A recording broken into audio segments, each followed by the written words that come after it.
Vous êtes-vous déjà demandé pourquoi certaines personnes, même celles qui semblent fragiles ou modestes, exercent une influence extraordinaire sur les autres? Ou pourquoi le leadership ne repose souvent pas entre les mains des individus les plus forts ou les plus imposants?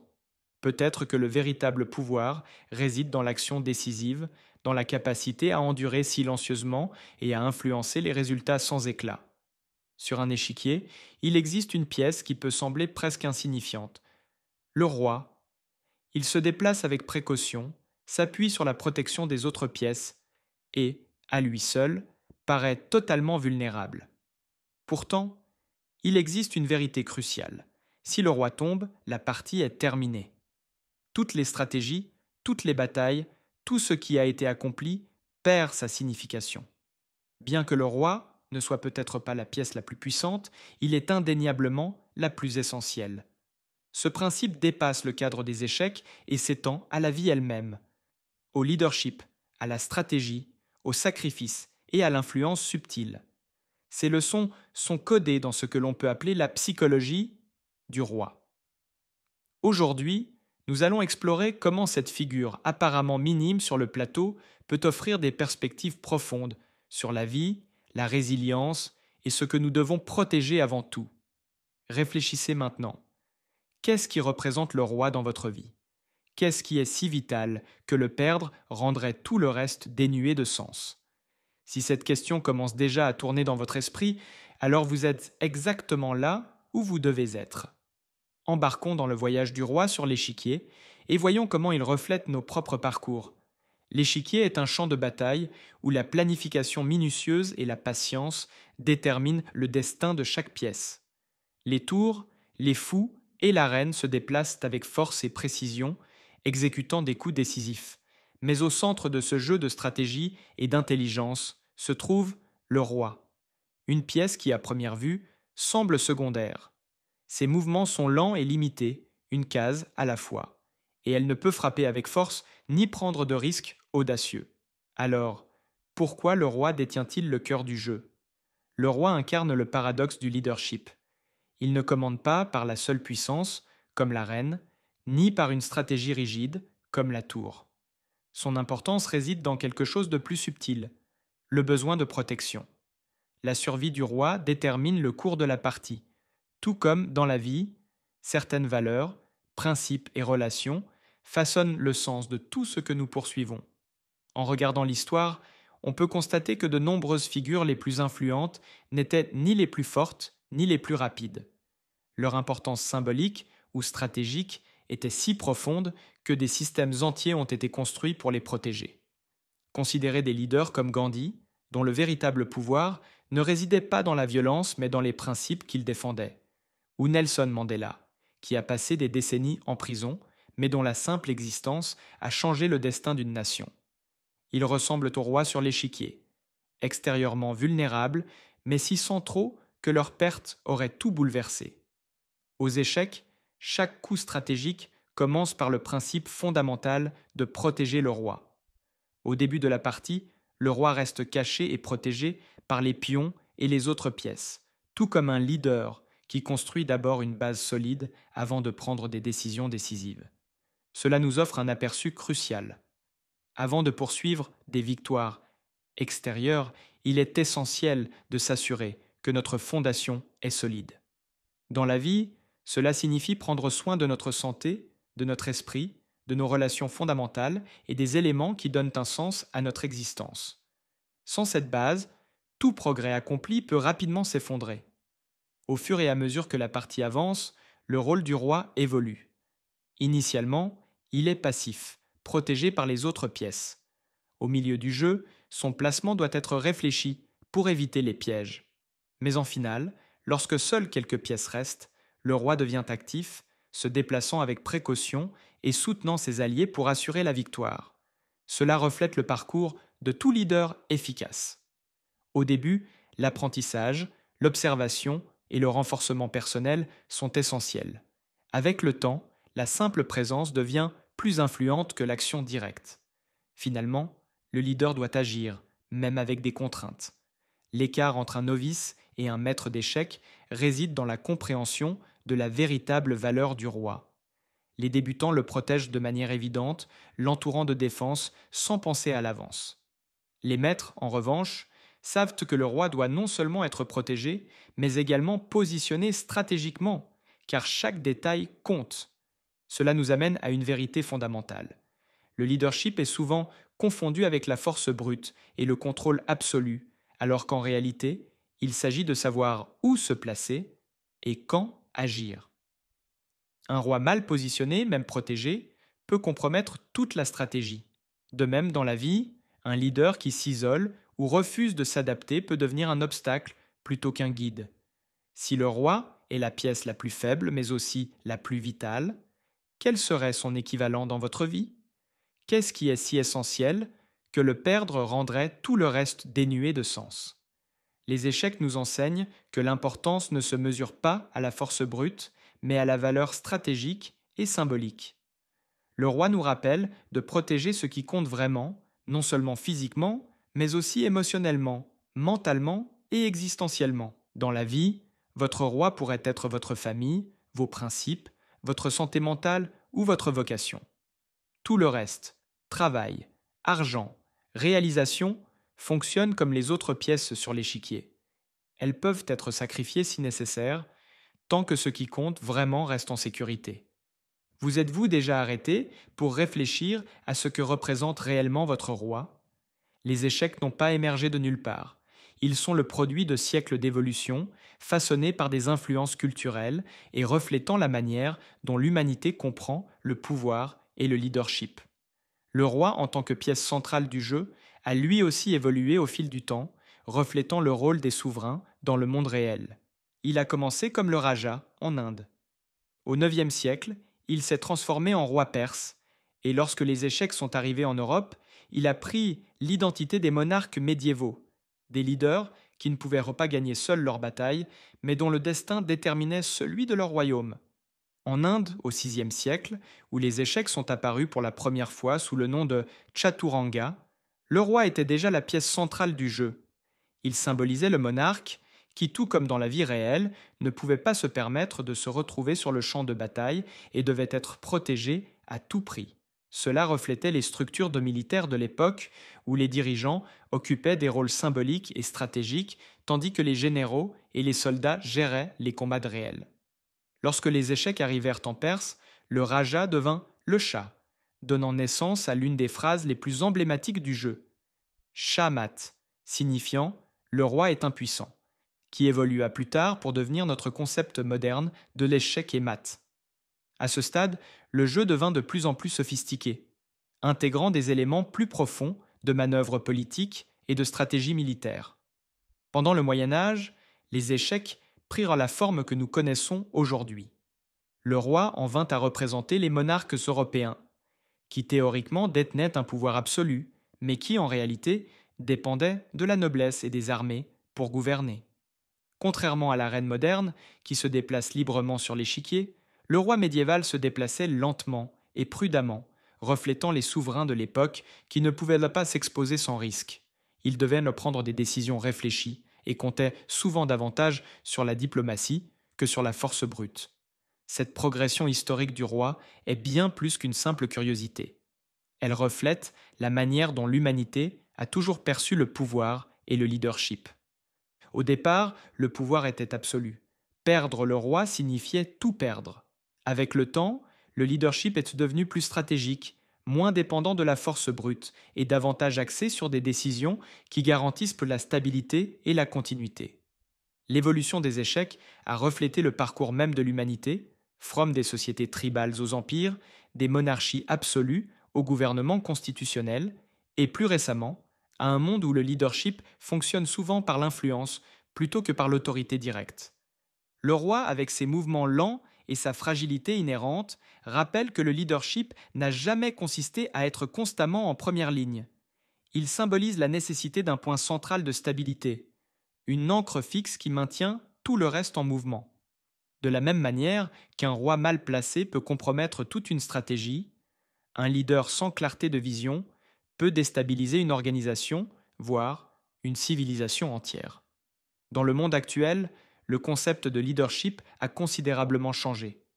Les dirigeants ne règnent plus par droit divin ou par la peur, ils dirigent par la confiance, la perspicacité et la capacité à motiver ceux qui les entourent. Le roi aux échecs incarne toujours le besoin de stabilité et il nous rappelle que, peu importe l'importance d'un leader, personne ne gagne une bataille seul. Le roi dépend de ses pièces, tout comme un leader dépend de son équipe. Pourtant, la vérité la plus frappante est que, malgré des siècles de changements, le roi reste la pièce maîtresse du jeu. L'objectif des échecs n'a jamais changé: protéger son propre roi, tout en visant à vaincre celui de l'adversaire. Cela nous amène à une question essentielle. Après toutes les transformations du monde, l'essence du pouvoir reste-t-elle constante? Fondamentalement, le véritable leadership consiste-t-il encore à protéger ce qui est essentiel et à s'assurer que tout ce qui l'entoure continue de fonctionner?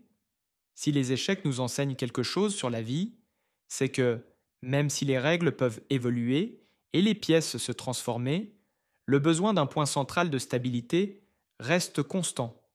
Que ce soit dans l'Inde ancienne, la Perse médiévale ou l'ère numérique moderne, le roi demeure le cœur du jeu. Peut-être que cela révèle quelque chose de profond sur l'essence même de l'humanité. Si tout autour de vous venait à changer, quel serait votre ancrage, le point fixe que vous protégeriez par-dessus tout? C'est la question que pose le roi aux échecs. Et il revient à chacun de nous d'y répondre. Chaque pièce sur l'échiquier a un rôle distinct. La reine frappe avec agressivité, les cavaliers surprennent par des mouvements imprévisibles, les tours contrôlent des colonnes entières et les fous traversent le plateau avec précision. Mais le roi avance délibérément, une case à la fois, comme s'il hésitait. Pourtant, malgré sa lenteur, il est la pièce la plus cruciale du jeu. Ce paradoxe soulève une idée importante. Le véritable leadership pourrait-il être fondé sur la patience, la résilience et la prévoyance à long terme? En observant les grands maîtres d'échecs, on remarque qu'aucune victoire n'est obtenue par des attaques imprudentes.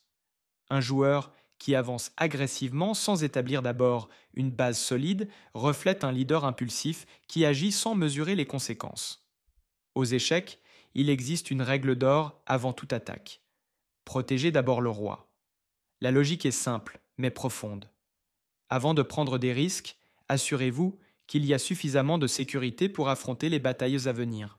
Le rock, l'un des mouvements les plus fondamentaux aux échecs, illustre parfaitement ce principe. Au début de la partie, le roi est exposé au centre de l'échiquier. Le roc le déplace vers une position plus sûre, créant une forteresse qui lui permet de survivre au chaos du milieu de partie. C'est une métaphore vivante pour la vie. Un leader doit se protéger avant d'agir et disposer d'une base solide avant de prendre des risques. Concrètement, cela peut signifier établir un soutien émotionnel, financier ou stratégique avant de se lancer dans des entreprises majeures. Au fur et à mesure que la partie avance, le rôle du roi évolue. Au milieu de la partie, il ne se contente plus de se cacher. Sa position devient un facteur stratégique. Un roi mal placé peut créer des vulnérabilités fatales, tandis qu'un roi bien protégé renforce les pièces environnantes. Le leadership silencieux devient alors crucial. L'influence ne nécessite pas toujours d'être en première ligne. Souvent, occuper la bonne position et maintenir l'équilibre suffit à influencer l'issue. C'est toutefois dans la finale que le roi prend vraiment vie. Lorsque peu de pièces restent sur l'échiquier, se cacher n'est plus une option. Le roi doit avancer, prendre l'initiative et, dans de nombreux cas, mener la victoire aux côtés des pions restants. Ce moment reflète l'étape de la vie où l'expérience l'emporte sur la force brute. Dans la finale, le roi se déplace délibérément, une case à la fois, pleinement conscient que chaque choix a un poids. À ce stade, il n'a plus besoin d'être protégé. Il devient le protecteur. Le roi démontre que le leadership n'est pas un rôle figé. Il ne s'agit pas simplement de donner des ordres ou de se cacher derrière l'autorité. Un leader compétent sait quand se retirer, quand faire preuve de patience et quand avancer. Plus important encore, un leader sage comprend que le succès ne se construit pas uniquement par de grands gestes, mais par l'accumulation de petites actions soigneusement réfléchies tout au long du parcours. Ce qui rend le roi si captivant aux échecs, ce n'est pas sa puissance brute, mais son interdépendance avec les autres pièces. Il ne peut pas atteindre la victoire seul, il dépend du soutien de l'ensemble de l'échiquier pour survivre et triompher finalement. Cela nous rappelle qu'en vie, personne n'atteint le succès isolément. Nous avons tous besoin d'une équipe, d'alliés et de ceux qui nous aident à avancer lorsque nous sommes au plus vulnérables. En fin de compte, le parcours du roi aux échecs reflète le chemin du leadership dans la vie réelle. Au début, il est délicat et nécessite protection. Avec le temps, il apprend à se positionner stratégiquement et à influencer efficacement le jeu. Et lorsque le moment est venu, il avance, guidant son équipe vers le succès. Voici la leçon cruciale que le roi nous transmet. Le leadership ne consiste pas à commander les autres, mais à s'assurer que ceux qui nous entourent sont placés pour réussir. Réfléchissez maintenant. Protégez-vous ce qui compte vraiment avant d'avancer, ou prenez-vous des risques sans une base solide? Aux échecs, n'importe quelle pièce peut être sacrifiée pour atteindre un objectif plus grand. Les pions sont souvent donnés pour ouvrir des chemins. Les fous et les cavaliers sont échangés pour obtenir un avantage positionnel. Même la puissante reine peut être sacrifiée si la stratégie l'exige. Mais il y a une pièce qui ne peut jamais être perdue: le roi. Sa défaite signifie la fin de la partie. Cela nous amène à une question inévitable. Qu'est-ce qui dans nos vies est si vital qu'il ne peut être perdu? Il n'y a pas de réponse unique. Pour certains, le roi représente la famille. Pour d'autres, ce sont leurs valeurs, leur dignité ou leur paix intérieure. Certains le voient comme la liberté ou le but de leur vie. Une chose est certaine, lorsque nous perdons ce qui définit notre essence, tout le reste perd sa signification. Le défi est que, dans le jeu de la vie, nous ne remarquons souvent pas lorsque notre roi est laissé sans protection. Nous nous absorbons fréquemment dans les succès immédiats. Une promotion, un gain financier ou une reconnaissance sociale, au point d'ignorer la fondation qui nous soutient. Tout comme aux échecs, un roi vulnérable invite à la défaite. Dans la vie, négliger ce qui compte vraiment nous expose au chaos et à la frustration. Les échecs offrent une leçon profonde pour la vie. Des pièces peuvent être perdues en chemin et la victoire peut encore être possible. Mais si l'essentiel est perdu, tout s'effondre. Combien de personnes échangent leur santé contre le travail pour se rendre compte que le prix du succès était leur propre bonheur? Combien de parents consacrent toute leur vie à construire un héritage pour découvrir qu'au passage, ils ont perdu le contact avec leurs enfants? Combien compromettent leurs principes à la recherche de reconnaissance pour ne ressentir qu'un vide une fois arrivés au sommet? Les échecs nous enseignent que chaque coup doit avoir une intention. Si un mouvement met le roi en danger, peu importe à quel point il peut sembler tentant, il n'en vaut pas le risque. De la même manière, dans la vie, certaines opportunités peuvent sembler irrésistibles, mais si elles nous éloignent de ce qui compte vraiment, elles ne sont rien d'autre que des pièges déguisés en progrès. Une autre leçon clé du roi aux échecs, et c'est qu'il n'est jamais vraiment seul. Sa survie dépend du soutien des autres pièces. De même, personne ne construit une vie riche et pleine de sens sans aide. Amis, famille, mentors. Ils sont comme les pièces qui nous protègent sur l'échiquier de la vie. Mais pour que ce système fonctionne, nous devons discerner qui est réellement à nos côtés et qui ne fait que le prétendre. Aux échecs, il existe des coups appelés faux sacrifices, où une pièce est donnée pour tendre un piège. Dans la vie, cela se produit lorsque nous plaçons notre confiance en des personnes qui nous conduisent en réalité vers un échec émotionnel ou professionnel. Au fur et à mesure que la partie avance, le rôle du roi change. Au début, il doit être protégé à tout prix, mais à mesure que l'échiquier se vide, il doit bouger, devenir actif et guider. Cela représente l'un des plus grands symboles de la croissance humaine. Au début de la vie, nous sommes protégés par ceux qui nous entourent.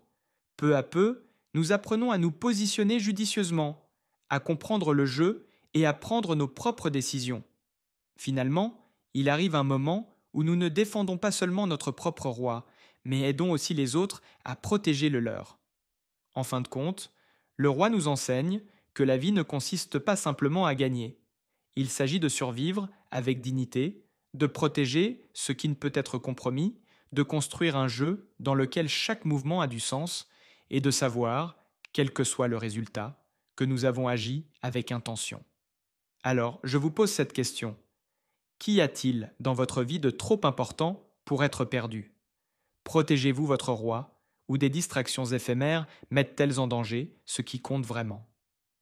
En fin de compte, il ne s'agit pas du nombre de pièces que vous avez prises, mais de savoir si votre roi reste debout lorsque la partie se termine. Les échecs offrent d'innombrables leçons, mais peut-être la plus profonde est celle-ci. Le jeu commence et se termine avec le roi. Ce n'est ni la pièce la plus rapide ni la plus puissante, mais sa présence détermine le but de chaque mouvement. De même, dans la vie, nous pouvons perdre des batailles, renoncer à des opportunités ou changer la direction de notre chemin. Mais si nous perdons ce qui compte vraiment, le jeu lui-même perd tout sens. La psychologie du roi incarne la survie, la patience et la stratégie. Elle consiste à prendre conscience que la véritable force réside non seulement dans l'offensive, mais aussi dans l'endurance. Que le leadership ne consiste pas simplement à donner des ordres, mais à comprendre comment se positionner. Et que la victoire ne signifie pas toujours vaincre les autres, mais tenir bon jusqu'à la fin. Une vérité indéniable, tant aux échecs que dans la vie, est que chaque coup a son importance. Les choix que nous faisons aujourd'hui façonnent les opportunités que nous rencontrerons demain, et surtout, ce que nous choisissons de protéger en cours de route définit qui nous sommes au plus profond de nous-mêmes. Le roi nous rappelle que gagner ne nécessite pas d'être le plus rapide, le plus fort ou le plus audacieux. Il demande plutôt conscience et sagesse. Certaines pièces peuvent être sacrifiées, d'autres non. Au final, le plus grand triomphe ne réside pas dans la défaite de l'adversaire, mais dans la protection de ce que nous chérissons le plus. Avant de jouer votre prochain coup, prenez un moment et demandez-vous: protégez-vous réellement ce qui compte le plus? Votre roi est-il en sécurité, ou le mettez-vous en danger pour des victoires éphémères? Aux échecs comme dans la vie, parfois la meilleure stratégie est de prendre du recul, de se réorganiser et de s'assurer qu'au final, le jeu reste entre vos mains. Le succès ne consiste pas seulement à jouer habilement, il consiste à jouer avec intention. Si vous êtes arrivé jusqu'ici, cela signifie que le parcours du roi a trouvé un écho en vous. Et c'est, en vérité, l'objectif de ce message. Encourager chacun de nous à prendre un moment pour réfléchir à ce qui compte vraiment. Si le roi aux échecs symbolise ce qui ne peut être perdu, alors chacun de nous possède son propre roi personnel. Pour certains, c'est un rêve qu'il est impossible d'abandonner. Pour d'autres, ce sont les personnes qui font toute la différence. Et pour beaucoup, c'est simplement la détermination à continuer d'avancer malgré les obstacles. La réalité était que personne ne joue à ce jeu seul. Tout comme chaque pièce sur l'échiquier a un rôle, nous avons tous besoin de soutien dans la vie. Si cette vidéo a résonné en vous et vous a offert une perspective nouvelle, je vous encourage à poursuivre la conversation. Partagez dans les commentaires ce qu'est votre roi, ce que vous protégez par-dessus tout. Si vous ne vous êtes pas encore abonné, c'est le moment idéal, car chaque semaine, nous partageons des idées qui vont au-delà de l'évidence, des réflexions qui définissent, provoquent et nous aident à voir la vie sous un angle différent. Et si vous souhaitez continuer à explorer ces idées, une autre vidéo apparaît sur votre écran et je pense que vous l'apprécierez. Mais je ne révélerai pas son sujet. Vous devrez cliquer pour la découvrir. Merci d'avoir regardé. Protégez votre roi et rendez-vous au prochain coup.